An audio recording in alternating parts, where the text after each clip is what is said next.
Day 18, the argument replayed in Emma's mind like a broken record.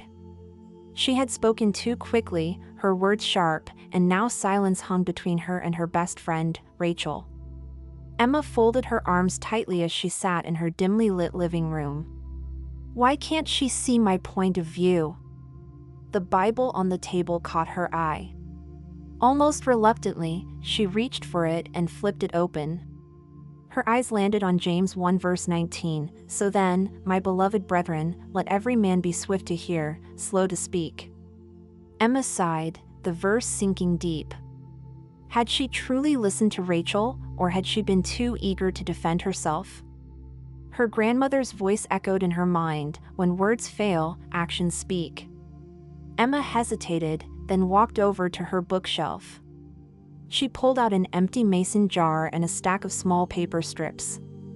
On the first slip, she wrote, "I want to understand, not just be understood." On another, "I will listen before I speak." She filled a few more, each a reminder of what God was teaching her. Then, carefully, she placed the lid on the jar and set it by her bedside. A visual commitment. A symbol of change. Her heart felt lighter as she picked up her phone and typed a message to Rachel, "I'm sorry. I spoke without truly listening. Can we talk?" Isaiah 50 verse 4 came to mind. "The Lord God has given me the tongue of the learned, that I should know how to speak a word in season to him who is weary. He awakens my ear to hear as the learned." Maybe listening wasn't just about hearing words, it was about hearing the heart behind them. Final takeaway. True communication isn't about winning an argument. It's about understanding. Tonight, take a jar, a box, or even a simple piece of paper. Write one sentence about how you want to improve your ability to listen.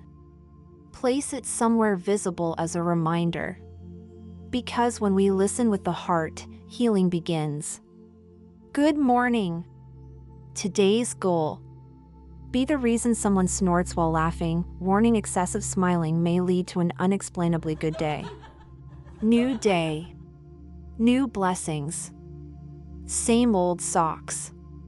Let's roll. Let's make it a most beautifully exciting day. Penned by Garry Conan Doyle.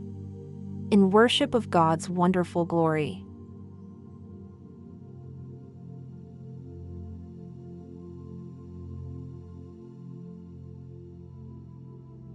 Hey, thanks for listening. If you're still here, something in this story or song clicked with you. So here's a little secret. When you hit thumbs up, it tells the YouTube gremlins, "Hey, more of this." And if you subscribe, it's like saying, "Yeah, I want in." So go ahead, tap like, hit subscribe, and make sure you don't miss what's next. Because this ride, it's just getting started.